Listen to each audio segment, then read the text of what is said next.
Madam Abba, unfortunately, is not here, and Arun is here, and all of you said, our key thrust is polio eradication. Polio has disappeared, fine.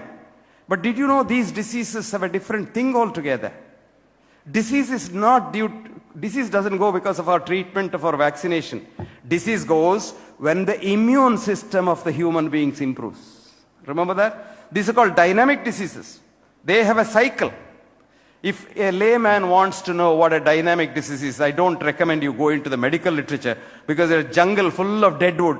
There's occasional teak or rosewood, but to get there, you will be eaten by the tiger or bitten by a snake.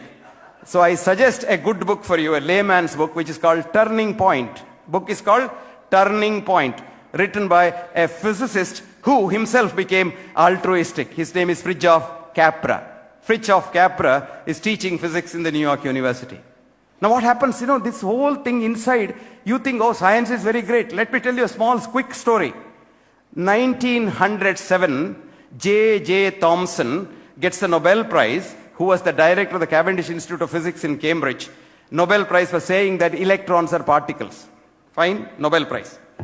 1937, his own son, P.J. Thomson, gets the Nobel Prize 30 years later for saying that they are waves. Nobel Prize.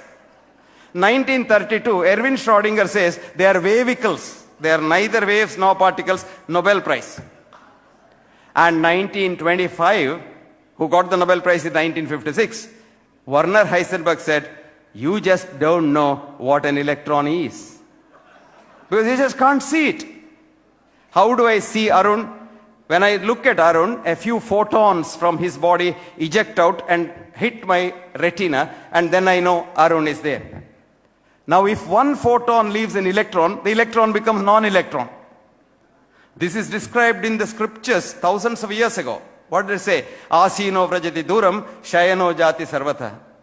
You have an electron which you can't see. And so beautifully said in the Gita, which is from the Upanishad, which says, Bahir antascha bhutanam. It is inside and outside of everything. Charam acharamevacha. It keeps moving. You're all, moving leptoquarks, but you look solid. It's Maya. Charam acharamevacha. It moves but looks non-moving. Sukshmavatet avijnayam. So this is the beauty of it.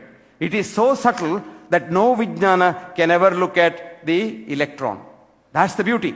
Durastam. For those who don't know, they don't know. Cha, aniketa cha. It's very close if you know. Tat. That tat was mistaken for God and we lost science. There's so much of science in the Vedic wisdom that the Westerners now are trying to investigate. You go to any Indian university, they read Einstein's book. Einstein was a clerk in the patent office in Bern. But you go to Germany, do you know what they read? They read the Indian scriptures. The present president of the Max Planck Institute in Munich, with the best physics institute in the world, Hans-Peter Dürr, a good friend of mine, has got all our scriptures and he quotes these things. Now he has realized E is equal to M. You and I are taught E is equal to MC squared, isn't it? No, E is equal to M. And he calls it as A duality. And he was telling me, what is my nomenclature of A duality? Look at those Indian seers. They called it thousands of years ago as Advaita. No duality at all. Fascinating, isn't it? Now I'll come to reality, my dear friends. Disease is directly proportionate to the virulence of the organism, but inversely proportionate to the resistance of the host. 1915, Theobald Smith was an American physician who had the audacity to say this because up until then everybody believed in Robert Koch. Germ, disease, kill the germ, disease gone. No, disease has not gone nowhere. I won't tell you more about polio because it might hurt, because you don't want to know the truth. Truth is bitter. Truth is very bitter, and truth can influence only half a score of men in a century, said Aristotle, where falsehood and mystery will drag millions by the nose. I will tell you something. There is an Indian scientist called Pushpa Bhargava. Pushpa Bhargava is a respected Indian scientist who was the vice president of the Indian Knowledge Commission, right? Now he resigned from the commission because I'll tell you why. Anyway, he wrote a beautiful paper for you people to read, which is called The Politics of Poliomyelitis. What's the paper?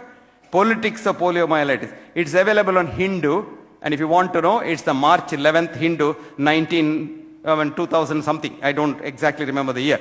But if you go to Hindus' archives and push there, Pushpa Bhargava, friends, knowledge advances not by repeating known facts, but by refuting false dogmas, of which there are many in the world.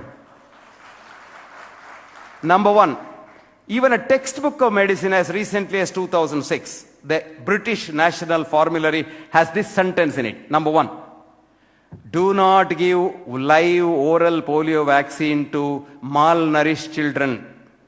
Number two, if you want to give it, first improve their nourishment, and when they have enough nourishment, then only give it. Number three, space it by more than 1 month, because repeated doses quickly will damage the system. And number five, it's only in India that the 31st dose is being given the other day. I mean, the argument is all children don't come every time, so we'll give it. Those who have come, they have taken 31 doses. Now what happens in a poor child if you give polio vaccine? It's a live virus. So if the virus goes in and your whole immune system's head office is in the gut, from your mouth to the anus. And we need germs there. Do you know how many germs you got between your mouth and anus? You'll be shocked. 10 to the power 13, 100,000 billion germs you have got there. If they're not there, you're not alive. We have a symbiosis with them. And this virus goes there in a child which has no immune system at all, the virus mutates. It becomes a powerful P3 virus, P1 virus, the deadliest virus, and comes out in the shit. And mind you, we don't have toilets in our villages. And the shit gets dissipated in rainy season all over the place. Other children touch it and eat it, and they are now given a deadly P3 virus. And according to Pushpa Bhargava, thousands of Indian children got polio recently, not because of the God-given polio, but man-made polio. Do you know what India needs, my dear friends? Man is man's biggest enemy. What is the greatest service you can do? Let me tell you from my heart. Give a good example to society. Give a good example to society. I can preach to all of you and think that I have preached to the Rotarians and they will all become good human beings tomorrow. I have no guarantee. But I can take an oath standing on this pedestal. I will be a better BMX tomorrow than what I am today. I am sure of one thing. There is one rascal less in this world. I want each Rotarian to take an oath today. I want every Rotarian, Rotarian, Rotary kid, Rotary, everybody to take an oath, go home, stand before the mirror, cross your heart and say, I shall be a better human being tomorrow. I shall be homo altruisticus and not homo economicus. Because it's so easy to live by sharing. And let me tell you as a doctor, it improves your health. The immune system depends on three things. A, your mind, your consciousness. All negative thoughts destroy you and not the person they're aimed at. Ayurveda so beautifully said, Krodha, Shokha, Bhaya, Ayasa, Viruddhanna Bhojana, Taponalan, Katva, Amla, Kshara, Lavana, Tikshnoshnati, Rakta, Pitta, Prakopet. All diseases come from the mind. And what is the solution? I'll give you the Rotary solution.